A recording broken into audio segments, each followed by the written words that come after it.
Just good. Okay.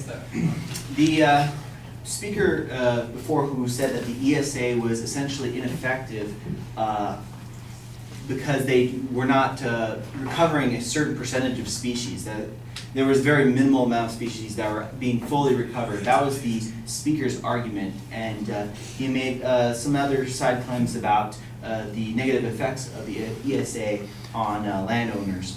I will be speaking today, and these will sort of be my main points here, that the ESA is necessary in order to prevent the rampant extinction of thousands of species. The ESA may not be effective at fully recovering endangered species in a short period of time, but it has been effective at slowing the rate at which they are disappearing from the planet. The speaker's point about land use restrictions only serves to show why some species may not be recovering. And the last point, before I get into the main argument and elaborate on all of these, is whether or not the Act limits landowners from using their property to their liking is irrelevant to the debate of the ESA's effectiveness. Now, moving on to the main argument and to the subpoints, I'm going to elaborate on the first point, that is necessary to have the ESA. The first point, subpoint under there, is that poaching, hunting, and trafficking of any species has the potential to devastate a species population, as well as disturbances of a species' natural habitat for economic development. Only once these activities are slowed or completely halted can a species have a chance at recovering. The ESA illegalizes any such activities without a special permit. There is evidence to show that protected species are either declining at a lesser rate than non-protected species, or are improving. A study by the Center for Biological Diversity, published in the academic journal Bioscience, showed that the longer an endangered species stayed listed, the more likely they were to show signs of recovery or signs of a slower decline than when they were not listed.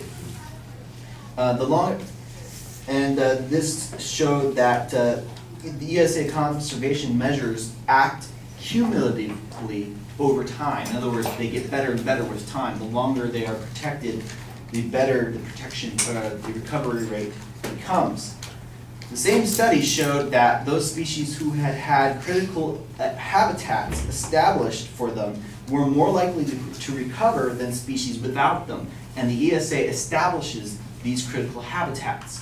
To quote the study, species with critical habitats for 2 or more years were less than half as likely to be declining in the early period, and were more than twice as likely to be improving in the late period of protection as species without such critical habitats.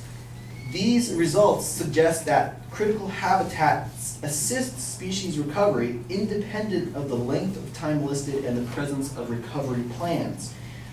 Now, moving on to another subpoint, in order to take, collect, or disturb an endangered species in its environment, a special permit is required, but these permits have the potential to be abused.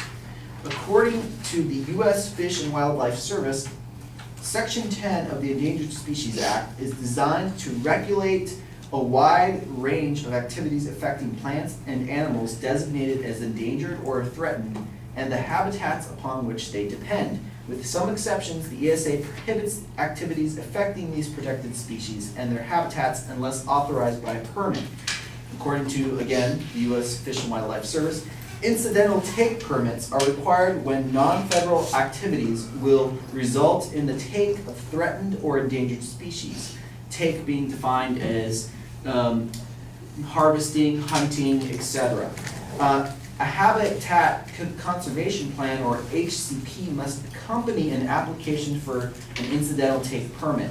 The habitat conservation plan associated with the permit assures that the effects of the authorized incidental take are adequately minimized and mitigated. Enhancement of survival permits are issued to non-federal landowners landowners participating in safe harbor agreements or candidate conservation agreements with assurances. These agreements encourage landowners to take actions to benefit species while also providing assurances that they will not be subject to additional regulatory restrictions as a result of their conservation actions. In the case of enhancement survival permits, it is much easier for landowners to abuse a species for his own benefit if he does decide to do so, since he's not subject to any further regulations as a result of his actions that benefit the species in some form or another. A potential reason why the ESA is not as effective as it could be is because of the abuse of such permits by landowners.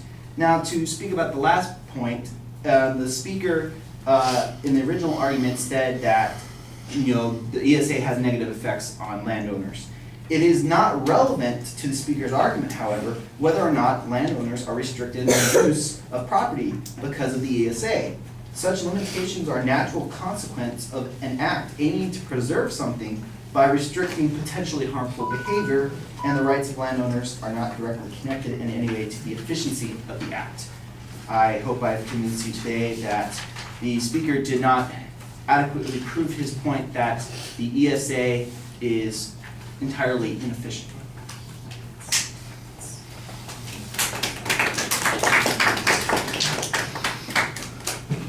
All right, we got a clear outline of what the secondary issues are going to be. I thought you responded on the first point pretty effectively, very similar to the responses that we had in the earlier speech, with some different information. And it's a more general piece of information, but it does basically make the same kind of argument that we are delaying the decline or actually increasing recovery there, and that seems to be pretty effective. The habitat issue, I think, is illustrated pretty effectively. That's fine. The permitting issue on abuse, it takes a while for you to kind of explain what ultimately this is about, and I guess there's really needs to be some explanation about whether or not the permitting process is effectively controlled by ESA agencies, or if it is, there aren't very clear standards on it. I'm not exactly sure how that would apply to the advocate's argument on that point.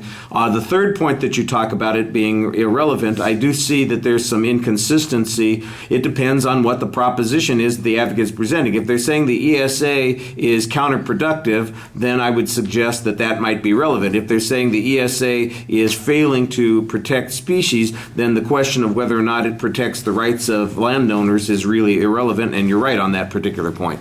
Okay, thank you.